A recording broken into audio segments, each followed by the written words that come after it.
오늘 제사장 위임식이라는 제목으로 함께 하나님의 말씀을 나누기 원합니다.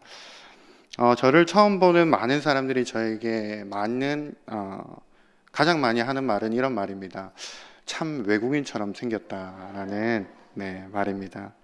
심지어 어느 교회 갔더니 어떤 아이가 자기 선생님하고 제가 다 들리는데도 자기 선생님하고 이렇게 이야기합니다. 선생님, 근데 우리 전도사님, 저 전도사님 어느 나라에서 왔어요? 라고 얘기하는 것을 듣게 되었습니다. 그때부터 저는 저의 첫인상이 참 외국인처럼 생겼구나 라는 것을 좀 분명하게 알게 되었습니다. 그런데 결혼을 하고 나니까 첫인상에 대한 관심은 저만 하는 것이 아니라 제 아내도 한다는 것을 제가 깨닫게 되었습니다. 제 아내가 저를 가장 당황스럽게 하는 질문도 바로 이런 질문이었습니다. 내 첫인상이 어땠어요? 우리 처음 만났을 때 내가 어떤 인상이었어요? 라는 질문을 들으면 하나님께서 왜 형제들을 도대체 이렇게 기억력이 좋지 않게 만드셨는지 사실 기억이 잘 나지가 않습니다. 사실 아마도 그때 제가 저희 아내에게 첫눈에 반해서 어떻게 하면 다음에 또 만나게 할 수 있을까? 어떻게 하면 자연스럽게 다음에 만나자고 이야기할까? 머릿속에 그 생각밖에 없어서 기억이 나지 않는 것이라고 믿어주시기 바랍니다. 그런데 우리가 예수님을 믿고 살아가는 데 있어서도 첫인상은 참 중요한 것 같습니다. 예수님을 처음 만난 그 순간 하나님의 그 은혜가 나에게 처음 감격되어지던 그 첫사랑에 대한 추억을 가지고 그때 그 마음을 회복하기를 늘 애쓰는 것이 우리네 신앙생활이다라고 할 수 있겠죠. 오늘 이 시간 저와 여러분들이 처음으로 만나게 되는 시간인데요. 이 시간을 통해서 그 하나님을 향한 첫사랑을 저와 여러분들이 회복하시는 시간이 되기를 간절히 소망합니다. 오늘 우리가 읽은 본문은 제사장 위임식에 관련된 본문입니다. 모세가 하나님의 말씀대로 아론과 그의 아들들을 온 회중 앞에서 제사장으로 위임하는 아주 엄중하고 거룩한 위임식이 진행되는 모습을 오늘 본문이 우리에게 보여주고 있습니다. 그리고 엄밀히 말해서 오늘날 제사장은 우리들이다 라고 할 수 있습니다. 베드로전서 2장 5절에 보면 이렇게 말씀하고 있습니다. 너희도 산돌같이 신령한 집으로 세워지고 예수 그리스도로 말미암아 하나님이 기쁘게 받으실 신령한 제사를 드릴 거룩한 제사장이 될지니라 라고 말씀하고 있습니다.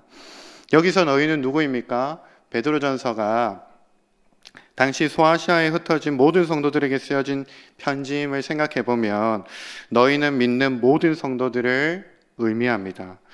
그러니까 거룩한 제사장이 되어야 하는 사람들은 어떤 특정한 아론 지파의 사람들이, 아론 계열의 사람들이 아니라 이제 모든 성도들이 그리 되어야 한다는 말씀입니다. 그런데 이 모든 사람, 이 만인이 제사장이라는 개념은 신약에 와서야 등장하는 개념이 아닙니다. 레위기가 쓰여지기 이전에 출애굽한 백성들이 시내산에 처음으로 모였을 때 하나님께서 이스라엘 백성들에게 이렇게 말씀하셨습니다. 출애굽기 19장 6절에 보면 너희가 내게 대하여 제사장 나라가 되며 거룩한 백성이 되리라. 너는 이 말을 이스라엘 자손에게 전할지니라 라고 이미 말씀했습니다. 이제 막 출애굽한 이스라엘 백성들에게 하나님께서는 너희 모두는 내게 거룩한 제사장 나라야 라고 그렇게 이미 모두를 제사장으로 하나님께서 불러주셨습니다. 그러면 생각해 봅시다. 제사장은 어떤 사람입니까? 제사장은 어떤 역할을 하는 사람들입니까? 제사장은 이런 역할을 하는 사람들입니다. 하나님과 사람들 사이에 서서 중개적 역할을 하는 사람이라고 할 수 있습니다. 거룩하신 하나님과 또 허물 많은 인간 사이에서 하나님의 용서하심과 자비하심과 은혜와 사랑을 빌어 그 관계를 회복시켜 주는 사람이 바로 제사장이다 라고 할 수 있습니다. 우리에게 이 제사장직의 본이 되어 주신 분이 계시죠. 그분은 바로 우리에게 대제사장이 되신 예수 그리스도이십니다. 예수님은 거룩하신 하나님과 또 허물 많은 우리 사이에서 자신이 직접 완벽한 제물이 되셔서 완벽한 제사를 하나님께 단번에 드리셨습니다. 그리고 단번에 우리와 하나님과의 관계를 회복시켜 주셨습니다.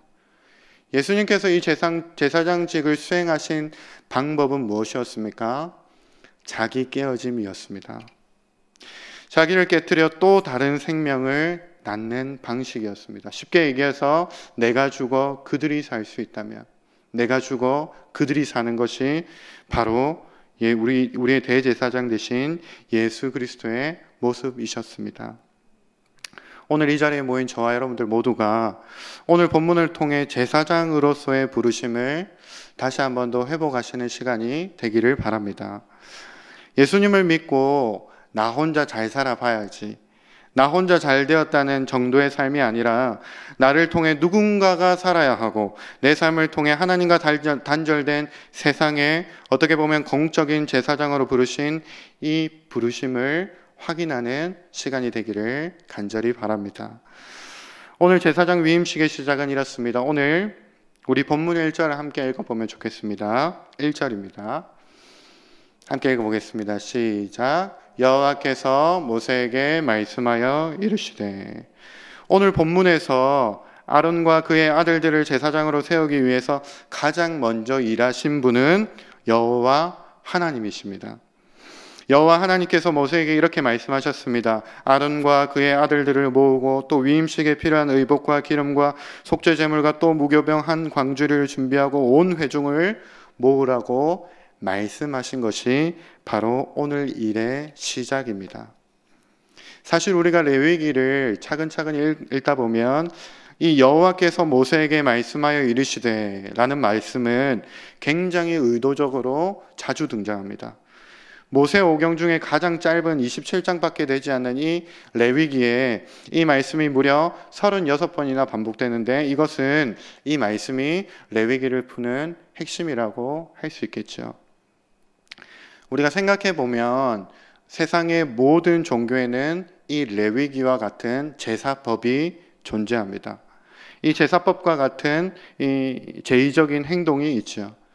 우리나라 차례법에도 보면 제사를 지내기 위해서 홍동백서, 어덕육서, 그리고 좌포우회와 같은 그 법들이 있는 것을 우리는 알 수 있습니다. 그런데 세상의 모든 종교의 제사법은 사람으로부터, 인간으로부터 시작됩니다. 인간들이 불행을 막아주고 복을 빌어다 주는 어떤 초자연적인 신에게 인간이 생각한 최선의 방법으로 최고의 정성으로 드리도록 제정한 것이 바로 세상의 제사법이죠. 그런데 성경에서 말하는 제사의 시작은 오직 여호와께서 말씀하여 이르시되입니다. 이것은 오늘날 우리가 제사장적인 삶, 그리스도인의 삶을, 성도로서의 삶을 살아가면서 지켜야 할 굉장히 중요한 우리 삶의 출발점입니다. 우리의 삶의 출발점은 늘 이 말씀처럼 여호와께서 이르시되, 여호와께서 말씀하여 이르시되가 되어야 합니다. 만일 우리가 세상 종교들의 제사들처럼 미래에 대한 불안과 두려움 때문에 마지못해 예배를 드리고 마지못해 성경을 읽고 마지못해 기도 생활을 한다고 한다면 우리의 신앙생활은 종교생활에 그치겠죠. 예전에 수련회를 준비하면서 이런 경험이 있습니다. 수련회가 잘 되기를 바라는 교육자의 마음으로 기도도 열심히 하고 금식도 하고 또 철야기도도 하고 수련회 당시 나에게 큰 재정도 헌금하고 또 설교 준비를 정말로 나름대로 열심히 했었습니다. 그런데 수련회가 끝나고 저에게 큰 시험이 다가왔습니다. 아니, 내가 이렇게 열심히 준비했는데 태어나서 처음으로 3일 동안 금식도 해봤는데 아무런 일이 일어나지 않는다는 것이 너무 시험에 드는 것이었습니다. 그런데 이 일을 통해서 하나님께서 저에게 깨닫게 하신 것이 있습니다. 그것은 사실 수련회를 준비하면서 했던 금식과 철야와 헌금과 설교 준비가 전부 하나님을 조종하는 우상 숭배와 같았다는 것입니다. 세상 종교들처럼 내가 열심히 준비한 만큼 하나님도 열심히 해줘야 한다는 망각에 사로잡혀 있었던 것이죠. 사랑하는 성도 여러분, 우리 삶의 모든 시작은 내 열심이 아니라 하나님의 열심이 되어야 합니다. 온 우주를 만드신 하나님이 모든 관심을 기울여서 내 삶에 열심을 내시고 그분이 내 삶을 들어 단절된 하나님과 세상과의 관계를 회복시키는 이 제사장적 이 위대한 일을 시작하시는 분은 하나님이십니다. 이 하나님의 말씀에 따라, 이 하나님의 열심을 따라 제사장적인 삶을 살아가시는 저와 여러분들이 되시기를 바랍니다. 이어서 본문이 우리에게 보여주고 있는 장면은 이런 장면입니다. 우리 7절에서 9절까지의 말씀을 한번 읽어보면 좋겠습니다. 7절에서 9절까지의 말씀을, 긴 말씀인데요, 우리 한번 읽어보면 좋겠습니다. 아론에게 속옷을 입히며 띠를 띄우고 겉옷을 입히며 에봇을 걸쳐 입히고 에봇에 장식띠를 띄워서 에봇을 몸에 메고 흉패를 붙이고 흉패에 우림과 둠밈을 넣고 그의 머리에 관을 씌우고 그 관 위 전면에 금패를 붙이니 곧 거룩한 관이라. 여호와께서 모세에게 명령하신 것과 같았더라. 모세는 지금 아론과 그의 아들들을 제사장으로 위임하기 위해서 그들을 준비시키는데, 먼저 그들을 물로 씻기고 그리고 제사장의 의복을 입혀주는 일을 하고 있습니다. 제사장이 제사장의 옷을 입는 것을 보면 어떻게 보면 당연한 일이라고 생각할 수 있지만, 이 의복을 입는 것에는 굉장히 중요한 의미가 담겨져 있습니다. 이 의복을 실제로 만들라고 말씀하신 출애굽기 28장 43절에 보면 이렇게 말씀하고 있습니다. 아론과 그의 아들들이 회막에 들어갈 때나 제단에 가까이 하여 거룩한 곳에서 섬길 때 그것들을 입어야 죄를 짊어진 채 죽지 아니하리니 그와 그의 후손이 영원히 지킬 규례니라 라고 말씀하고 있습니다. 그러니까 제사장의 직무를 수행하기 위해서 하나님께서 이렇게 직접 디자인하신 이 옷을 입어야 죽지 않는다라고 말씀하신 것이죠. 그렇다고 해서 이 옷 자체에 어떤 특별한 효험이 있다라고 믿는 것은 아니겠죠. 군대에서 강조하는 것도 이것처럼 군복을 철저하게 입는 것입니다. 군복을 정비하고 또 다려서 입는 모양새가 그 사람의 군인 정신, 또 군기를 대신해서 보여주는 것이라고 생각하고 아주 철저하게 군대에서는 군복을 입히고 또 검사를 합니다. 마찬가지인 것 같습니다. 마찬가지로 하나님으로부터 제사장으로 위임받은 사람들도 제사장의 옷을 하나님께서 말씀하신 대로 잘 챙겨 입어야, 잘 정비해서 입어야 하는데, 그 모습을 오늘 본문이 우리에게 보여주고 있는 것입니다. 그렇다면 오늘날 우리가 이 제사장인데, 오늘날 우리가 입어야 할 그 제사장의 의복은 무엇일까요? 로마서 13장 14절에서는 이렇게 말씀하고 있습니다. 오직 주 예수 그리스도로 옷 입고 정력을 위하여 육신의 일을 도모하지 말라라고 말씀하고 있습니다.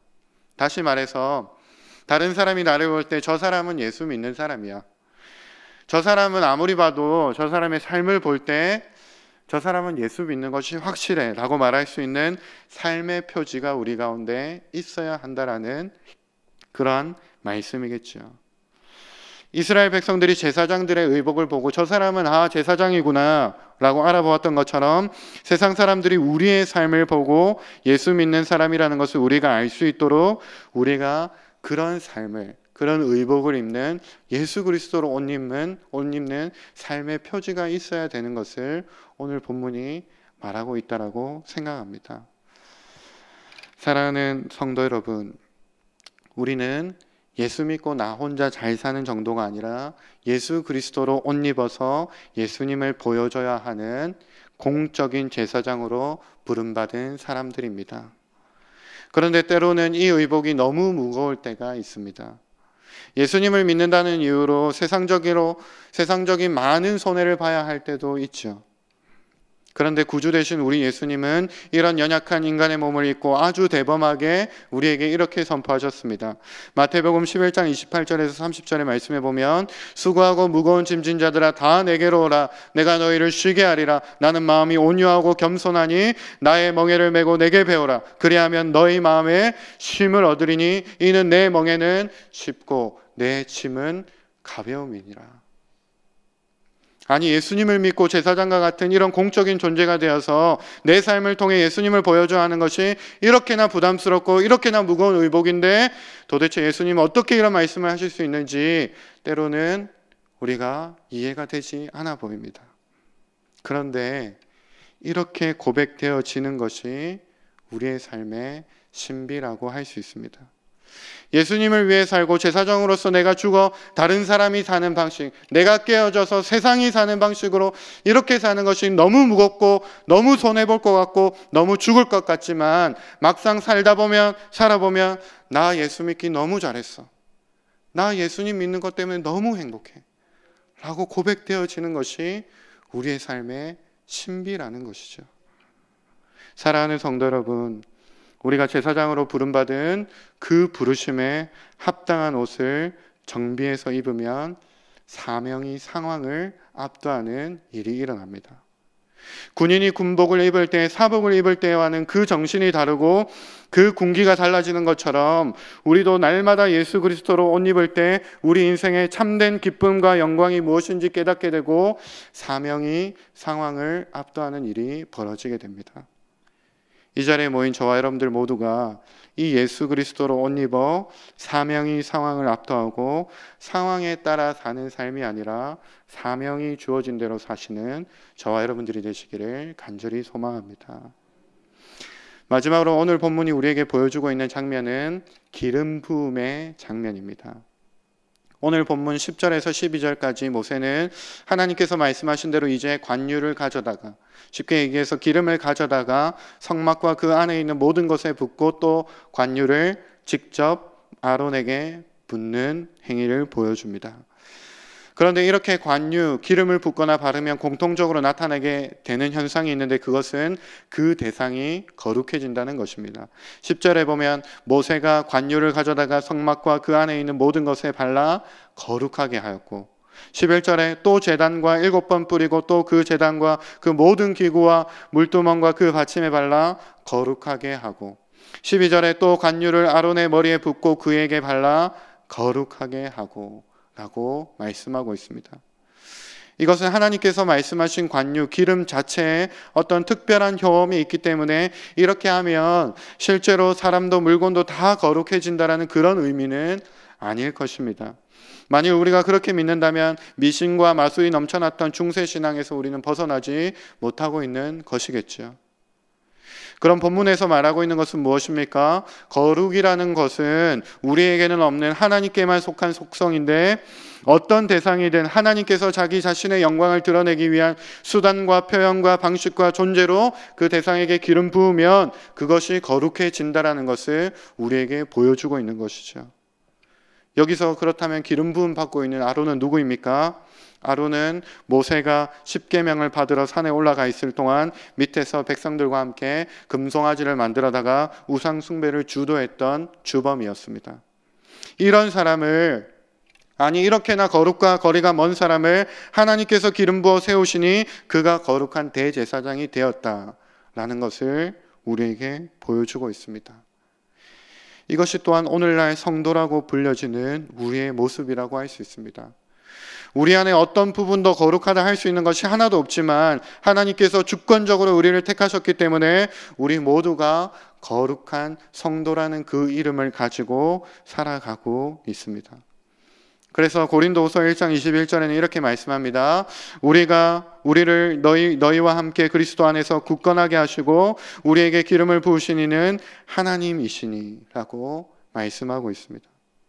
사랑하는 성도 여러분, 우리는 이로 인해 겸손하지만 담대한 삶을 살아갈 수 있습니다. 우리는 연약하고 한계가 있는 사람에 불과하다는 겸손함과 동시에 이런 나에게 기름을 부으시는 이가 하나님이시기 때문에, 거룩하신 하나님이 우리에게 기름을 부어주셨기 때문에 겸손하지만 또 동시에 담대한 삶을 살아갈 수 있다는 것을 꼭 기억하시기를 바랍니다.